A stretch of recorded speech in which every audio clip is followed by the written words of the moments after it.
Assalamualaikum warahmatullahi wabarakatuh. Waalaikumsalam warahmatullahi wabarakatuh. Selamat pagi anak-anak. Pagi Bapak. Bagaimana kabarnya untuk hari ini? Alhamdulillah luar biasa. Allahu Akbar. Yes. Alhamdulillah kalau kabarnya kalian sehat walafiat ya. Semoga kalian dalam keadaan sehat walafiat selalu ya. Baik, sebelum memulai pembelajaran pada hari ini, alangkah baiknya kita berdoa terlebih dahulu. Silakan untuk ketua kelas mungkin doa. Baik Mas, katanya sebelum kita mulai pelajaran pada pagi hari ini, alangkah baiknya kita berdoa terlebih dahulu sesuai dengan keyakinan dan agama masing-masing. Berdoa dimulai.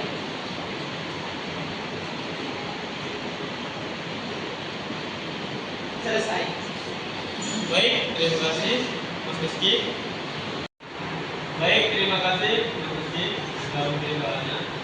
Baik, sebelum memulai pembelajaran pada pagi hari ini, Bapak absen terlebih dahulu ya untuk mengecek kehadiran kalian pada pagi ini. Apa benar ini kelas 11 IPA 1? Benar Bapak. Oke, benar ya. Adin Ardia Sutanti. Hadir Bapak. Oke, hadir. Rizky Abdillah. Hadir Pak. Areta Zohri. Hadir Bapak. Naila Naswar. Hadir Bapak. Khofifah Mita. Hadir Bapak. Arimbi Tiara. Hadir Pak. Dina Afkarina. Hadir Bapak. Oke, hadir semua ya. Baik. Pada minggu lalu kita sudah mempelajari materi tentang apa ya? Apa masih ada yang ingat? Saya Bapak. Ya. Pada pertemuan kemarin kita belajar tentang tekanan hidrostatik pada fluida. Ya, benar sekali. Baik, kita kemarin atau minggu lalu ya sudah mempelajari materi tentang tekanan hidrostatis. Nah, kalian saya lihat ini kok belum semangat ini. Kenapa belum sarapan nih? Belum Oh, belum sarapan. Kenapa alasannya kok belum sarapan? Semalam begadang Pak. Walah, ya. Apa masih ingat ya? Apa yang dimaksud dengan tekanan? Ada yang bisa jawab? Saya Bapak. Ya, silakan Mbak Indi. Jadi tekanan itu adalah gaya yang bekerja di tiap satuan luasan. Ya, benar sekali. Terima kasih Mbak Indi. Baik, sebelum beranjak ke materi pada hari ini, kita kan sudah belajar tekanan hidrostatis dan kalian sudah memahami betul apa itu tekanan ya tadi. Nah, saya rasa sudah memahami, benar-benar memahami. Jadi hari ini ada yang tahu kita akan mempelajari materi apa selanjutnya? Ada yang tahu? Saya Pak. Ya, Mas Rizky, apa? Hukum Pascal Pak. Oh iya, kalau bisa tahu Mas Rizky, apa alasannya ini? Apa sudah belajar mungkin dari referensi lainnya? Iya Pak, kebetulan saya tadi malam melihat animasi di YouTube yang membahas tentang hukum Pascal Pak. Terus saya juga sempat membaca yang pesan Bapak kirim. Walah, terima kasih Mas Rizky. Berarti Mas Rizky ini rajin ya, sudah belajar terlebih dahulu. Nah, kita pada hari ini setelah saya jelaskan tadi apa saja contohnya penerapan hukum Pascal pada kehidupan sehari-hari. Nah, ada pertanyaan nih, mengapa fluida dapat menyalurkan tekanannya? Dan tekanannya itu mengapa disalurkan ke segala arah? Mungkin ada yang bisa jawab? Saya Pak. Ya, Rizky. Karena tekanannya itu disalurkan ke segala arah dan besar tekanannya itu sama Bapak. Ya, benar sekali Mas Rizky. Nah, jadi pompa hidrolik atau mesin hidrolik tadi itu menggunakan konsep hukum Pascal yang katanya Mas Rizky ini. gayanya akan tekanannya akan diteruskan ke segala arah dan gayanya akan sama besar.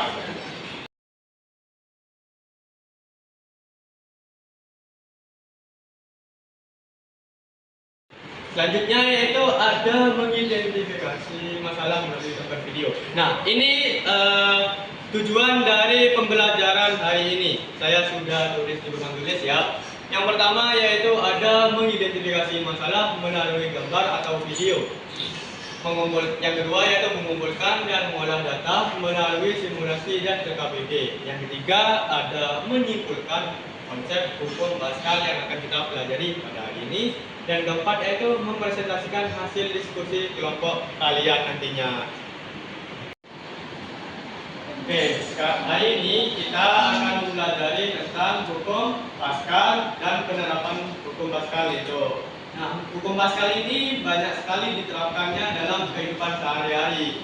Kita sebenarnya dekat dengan contoh-contoh dari penerapan hukum Pascal. Contohnya yaitu ada dobrak hidrolik, mesin hidrolik yang biasanya dapat kita jumpai di tempat cuci mobil. Nah, itu ada namanya mesin hidrolik di sana. Nah, yang ketiga yaitu ada rem hidrolik. Itu ada di kendaraan. Itu biasanya ada di kendaraan. Itu merupakan konsep dari hukum Pascal juga. Nah, tadi kan kalian sudah mendengarkan apa yang Bapak jelaskan dari tujuan ya. Nah, tadinya itu kan kalian mengamati video atau gambar yang akan Bapak tayangkan dari video tersebut. Silakan nanti kalian ajukan pertanyaan apa yang telah kalian lihat pada video gambar. Kalian analisa sesuai dengan pemahaman awal kalian bagaimana. Ya, mungkin kalian masih belum memahami dari video itu apa yang terjadi, kalian identifikasi ya. Nah, kalian akan membentuk kelompok untuk melakukan percobaan serta melengkapi LKPD dengan hasil pengamatan data dan jawaban kalian. Terakhir masing-masing kelompok tadi yang sudah saya paparkan tadi kan, mempresentasikan hasilnya dari apa yang telah kalian dapatkan melalui percobaan dan pertanyaan-pertanyaan yang ada di LKPD yang telah kalian lengkapi. Oke, yang selanjutnya yaitu perhatikan gambar berikut ya.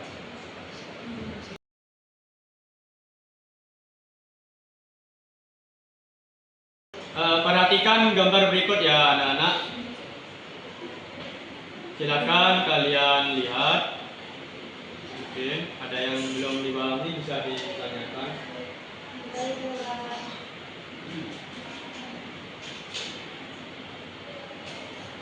Nah, ini merupakan pompa hidrolik. Biasanya ada di tempat cucian mobil ya.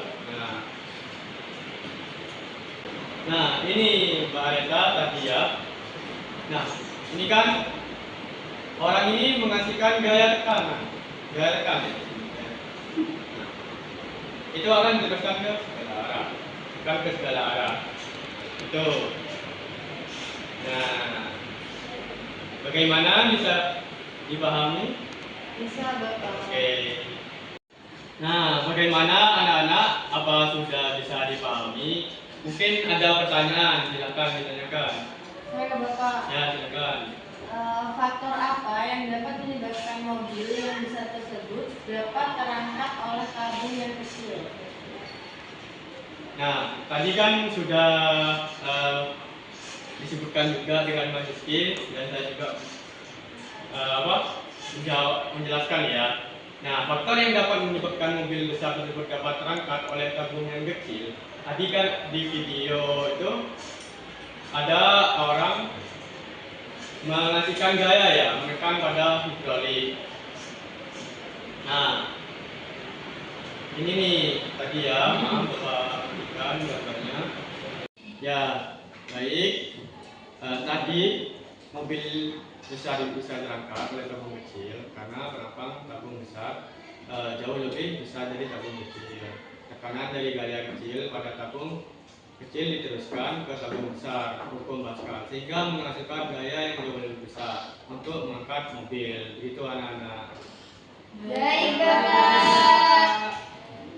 Baik, sekarang kalian membentuk kelompok. Masing-masing kelompok itu beranggotakan 3 sampai 4 orang untuk melakukan percobaan dan mengisi hasil percobaan pada LKPD. Silakan kalian sudah melakukan di pet simulation, sudah membuka pet simulation. Sudah, Bapak. Oke, sudah benar. Nah, kalian mengisi LKPD tersebut, baca langkah-langkahnya dan isi datanya sesuai percobaan pada pet simulation. Nah, setelah itu data yang kalian peroleh masukkan ke tabel dan jawab pertanyaan-pertanyaan yang ada di analisis data pada bawah tabel tersebut. Baik, Bapak kasih waktu beberapa menit ya. Silakan dikerjakan.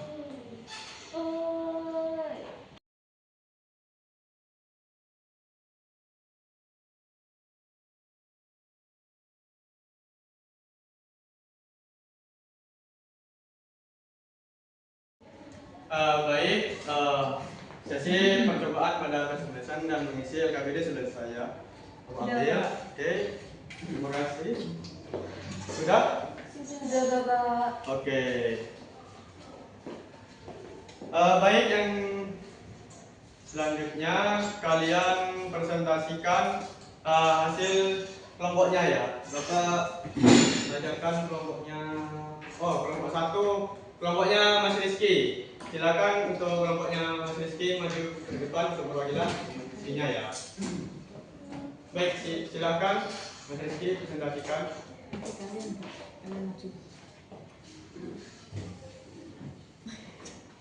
Baik, di sini saya akan mempresentasikan hasil dari percobaan yang telah kelompok kami lakukan tadi. Yang dimana kami di sini menggunakan dua fluida, yaitu air dan juga gasolin atau bahan bakar. Bagi permukaan fluida, tetapi air menghasilkan tekanan hidrostatis yang lebih besar untuk kenaikan tinggi yang sama. Jadi kesimpulannya adalah penambahan massa beban menyebabkan tekanan dasar fluida meningkat secara teratur pada air maupun bensin, dan kenaikan tekanan tersebut menunjukkan pola yang hampir linear terhadap massa beban. Air menghasilkan tekanan hidrostatis lebih besar karena memiliki massa jenis lebih tinggi dibandingkan dengan bensin. Begitupun sebaliknya, bensin mengalami kenaikan tinggi permukaan fluida yang lebih besar akibat massa jenisnya lebih rendah daripada air.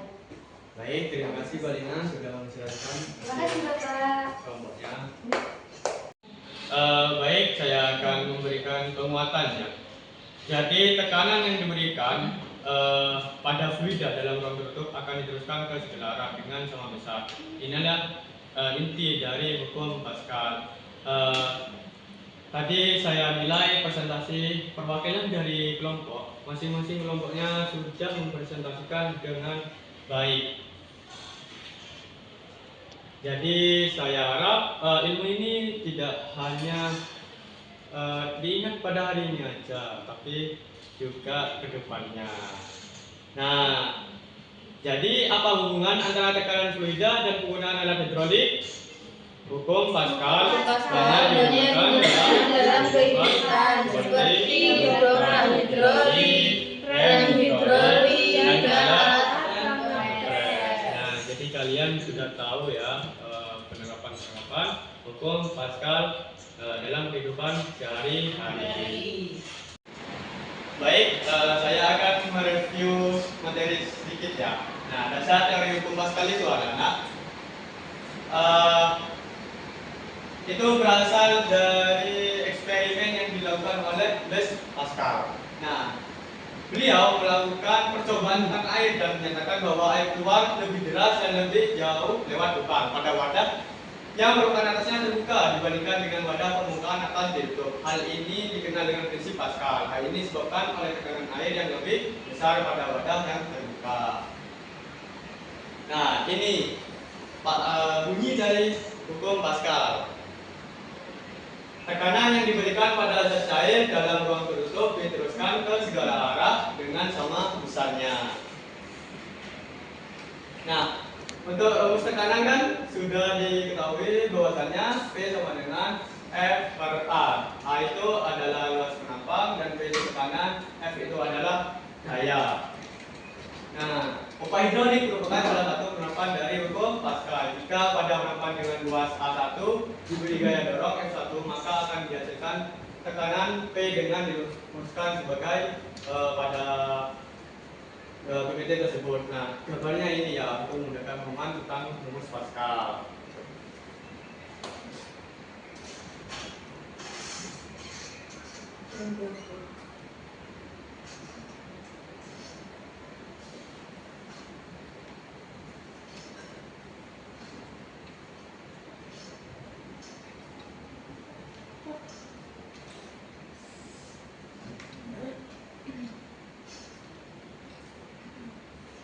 Nah, selanjutnya yaitu secara matematis diperoleh persamaan pada hidrolik sebagai berikut. Nah, mengapa hasilnya F1 sama dengan A1 dan sama dengan F2 A2?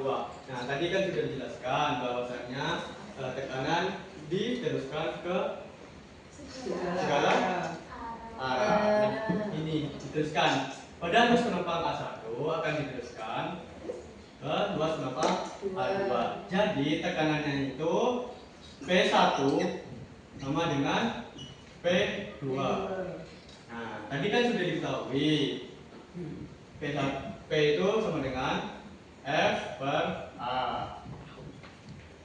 Nah, F2 per A2. Nah, sama kan hasilnya. Nah, ini ya. F1 gaya pada pengisap pertama dan F2 gaya pengisap pada kedua ya, dan A1 luas pada pengisap pertama, A2 luas pada pengisap yang kedua. Nah, selanjutnya penerapan hukum Pascal tadi sudah dijelaskan, motor hidrolik, mesin hidrolik, mengangkat mobil, rem hidrolik. Nah, ini prinsip kerja dari kerak hidrolik menggunakan prinsip hukum Pascal sederhana. Dengan memberikan tekanan pada salah satu permukaan, maka tekanan yang masuk akan dipindahkan ke tabung yang lain sehingga dongkrak dapat digunakan untuk mengangkat beban yang lebih berat. Nah, ini mesin hidrolik yang biasanya dapat ditemui pada tempat cuci mobil ya. Nah, ini rem hidrolik. Rem hidrolik memakai prinsip hukum Pascal juga. Dengan tekanan pada piston kecil akan diteruskan pada piston besar yang menahan gerak cakram. Nah, tenaga gerak kendaraan akan dilawan oleh tenaga gesek ini sehingga kendaraan dapat berhenti. Oke, review nanti sudah selesai. Untuk selanjutnya akan ada sesi post test. Nah, sesi post test ini hanya mengevaluasi sejauh mana pemahaman kalian pada hari ini. Nah, kali ini post testnya tidak kelompok ya, kalian kerjakan sendiri masing-masing. Jangan menyontek, jangan melihat kanan kiri. Baik, sesi post test sudah selesai. Ayo kumpulkan segera. Ayo kumpulkan. Ayo kumpulkan.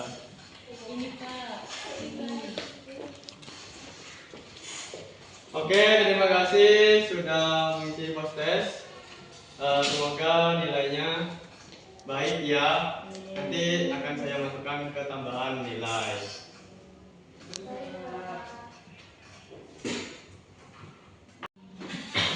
Baik, terima kasih atas partisipasinya kalian. Hari ini Bapak senang sekali belajar dengan kalian. Mari kita akhiri pembelajaran hari ini dengan berdoa. Silakan untuk ketua kelas, Mas Rizky, dipimpin untuk berdoa. Baik, sebelum kita menyelesaikan pembelajaran pada hari ini, alangkah baiknya kita berdoa terlebih dahulu sesuai dengan keyakinan dan agama masing-masing. Berdoa dimulai.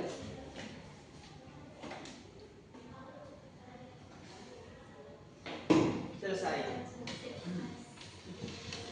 Baik, terima kasih semuanya. Bapak akhiri pembelajaran hari ini. Assalamualaikum warahmatullahi wabarakatuh.